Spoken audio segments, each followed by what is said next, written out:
I'm a master's student here at OSU. I've been working in this magnetics lab for maybe like 3 years. I started actually as an undergrad and have just continued on for my master's program.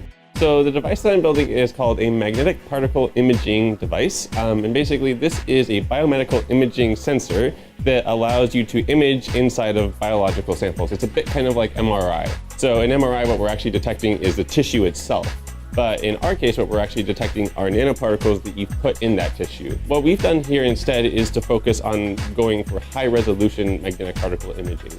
And essentially what we do is we limit that area that we can look at, but we look at a very high resolution within that small area. First, what we have to do is we have to elicit a response from the magnetic nanoparticles. And the way we do that is we apply a sinusoidal magnetic field to those particles. And the way we do that is we use this transmit coil, that's shown here in white, and basically this is wrapped around that magnetic assembly, and it produces a changing magnetic field through the sample. So this is a time-varying one where the permanent magnets are just a constant magnetic field.